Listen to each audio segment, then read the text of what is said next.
Alô você! Você tá firme, forte, seguindo em frente, com vontade, com dedicação. Mais uma videoaula, mais uma videoaula! Nós estamos no Estado Novo, e paramos justamente na participação do Brasil na Segunda Guerra Mundial. Lembre-se que o Estado Novo é considerado a ditadura de Vargas, 1937 a 1945, sua mancha na sua biografia. Lembrando que o Brasil participa da Segunda Guerra Mundial, 2 alianças militares. Toda aliança militar serve para proteção e para ameaça. Proteger os países que formam a aliança e ameaçar os seus adversários. De um lado estava o eixo Roma, Berlim, Tóquio, Roma, Itália, Berlim, Alemanha, Tóquio, Japão. Países que tinham governos autoritários. Os aliados, Inglaterra, França, União Soviética, Estados Unidos, Brasil. O Brasil participou da Segunda Guerra Mundial, tanto com a FEB, Força Expedicionária Brasileira, a principal batalha na Itália, em Monte Castelo, e a FAB, Força Aérea Brasileira, conhecido como grupos de caças. Enviou inúmeros pilotos, entre eles o tenente Lutero Vargas, filho mais velho de Getúlio Vargas. Então nós temos uma contradição, nós temos um probleminha.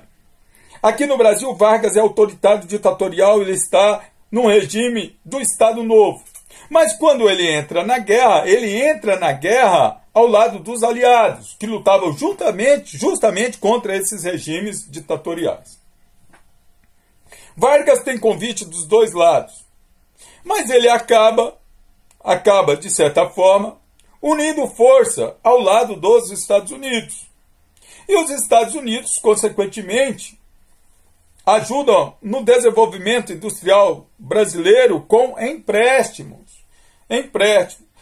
Depois de alguns navios brasileiros serem afundados, o Brasil declara guerra à Alemanha e entra na guerra ao lado dos Estados Unidos.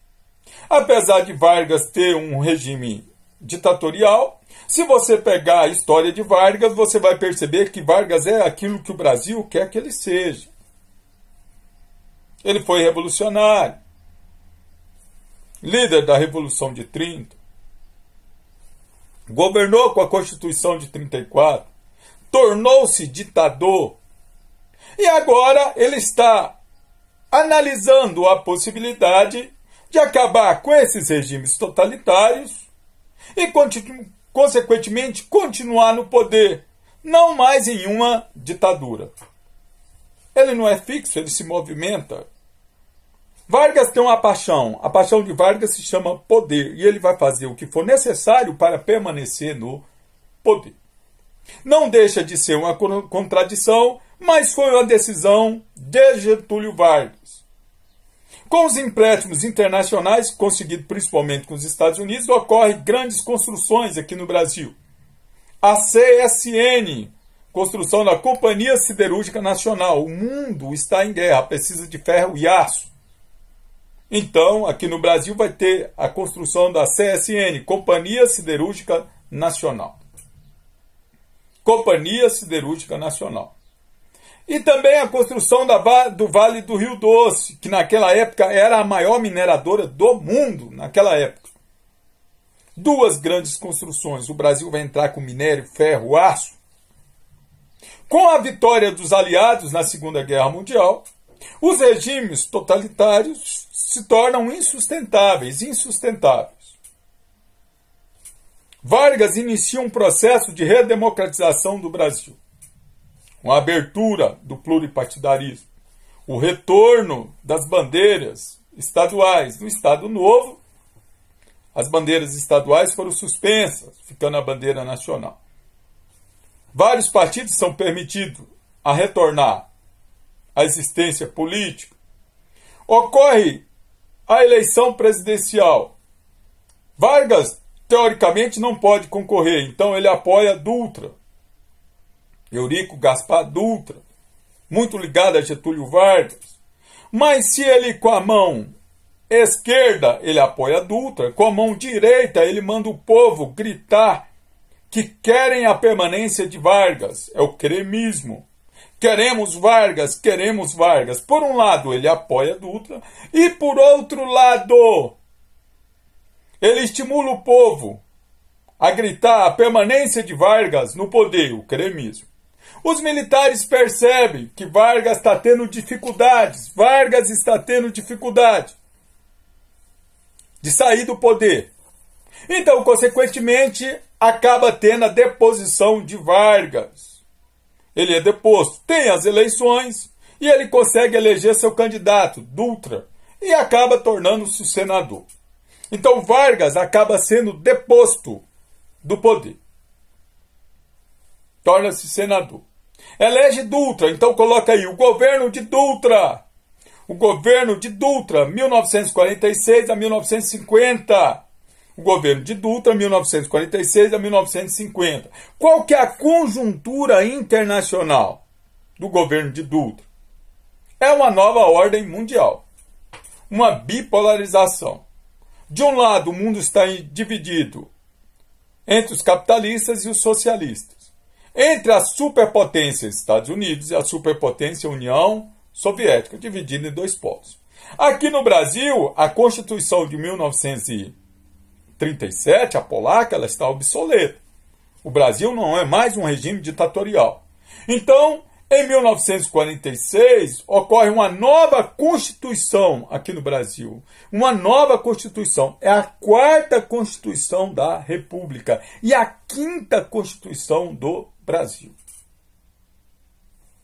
E essa nova Constituição é de 1946, ela determina que o Brasil vai ser uma república presidencialista. E que o presidente vai ter um mandato de 5 anos. De 5 anos. O voto universal para maiores de 18 anos, exceto analfabetos, soldados, cabos e índios. Então, consequentemente, o Brasil volta a ser uma república. Uma república. Volta a ser uma democracia, com eleições, com mandato presidencial. Só que o Brasil está dentro de uma conjuntura. Aquilo que eu te falei, o mundo muda. A América muda e o Brasil também o que? Muda. O mundo mudou, agora é um mundo bipolar. Agora, de um lado está os Estados Unidos defendendo o capitalismo, do outro lado está a União Soviética defendendo o socialismo. Duas superpotências. O Brasil tem que escolher um lado, e o Brasil escolhe o lado. Ele rompe diplomaticamente com a União Soviética. O Brasil acaba rompendo diplomaticamente com a União Soviética, aproximando dos Estados Unidos. Aproxima dos Estados Unidos. O Brasil entra em uma crise econômica, devido a vários empréstimos. Ocorre uma grave especulação financeira. Para tentar solucionar os problemas com o apoio dos Estados Unidos, o Brasil cria o Plano SALT. Então, durante o governo de Dutra, tem o Plano SALT. O Plano SALT, o S de saúde, o AL de alimentação, o T de transporte e o E de energia. Defendia que o Brasil ia se tornar um país mais desenvolvido, a partir do momento que fortalecesse o seu sistema de saúde, alimentação, transporte e energia. Em termos de transporte, é importante que você destaque aí, Dutra mandou construir a rodovia Rio-São Paulo. Rio-São Paulo. Interligar Rio-São Paulo. Hoje ela é chamada de Presidente Dutra, rodovia Presidente Dutra. Ele também determinou a construção da rodovia Rio-Bahia. Rio-Bahia. Hoje BR-116. No plano de energia, ocorre a construção da hidrelétrica do São Francisco. Então, são preocupações do Brasil daquele período. Como interligar o país, sistema rodoviário, e como aumentar a capacidade energética para desenvolver mais indústrias. Tudo isso gera uma grave dívida externa, provocando um aumento da dívida externa, provocando uma crise econômica. Uma crise econômica muito forte. Consequentemente, ocorrem as eleições presidenciais. E quem pode ser candidato? E quem será candidato? Ele que foi ditador, agora ele vai voltar, mas vestindo uma nova capa. Que capa é essa que ele vai vestir? Uma capa de populista. Como alguém que foi ditador agora se coloca como populista? Então, consequentemente, ele fala que vai voltar, mas ele vai voltar nos braços do povo. E por incrível que pareça, parece que a população estava com saudade de Getúlio Vargas. Ele tem uma vitória esmagadora. Ele se elege. Agora ele não toma o poder com a Revolução. Agora ele não é escolhido de forma indireta para permanecer no poder, igual em 1934. Agora ele não dá o golpe de 37 para permanecer no poder implantando o Estado Novo. Agora ele é eleito. Ele é eleito. E ele vai ser eleito nos braços de quem? Do povo. O povo constitui a maioria. Então, consequentemente, agora ele vai governar para a maioria. Então, consequentemente, esse novo governo, esse novo modelo de Vargas é chamado de populismo de Vargas. O populismo de Vargas de 1950 a 1954. Você que é estudante, que quer entender a história do Brasil, que quer entender a política brasileira, você tem que entender, estudar e aprofundar Getúlio Vargas. Getúlio Vargas é um estadista fora de série e ele tem uma paixão. A paixão de Vargas é uma única só. Qual? O poder. E ele vai fazer o que for possível para permanecer no poder. E ele é um político que consegue ler sinais, consegue entender o que o povo quer, consegue entender o que a elite deseja. Ele é um político que vai ter a habilidade de saber governar, saber ser respeitado e conseguir ter simpatizantes no meio do povo e no meio da elite. Como um grande político também extremamente odiado. Amado e odiado. Mas uma coisa, você pode ter certeza, Vargas não é fixo, ele se movimenta. Ele se recria, ele se inova.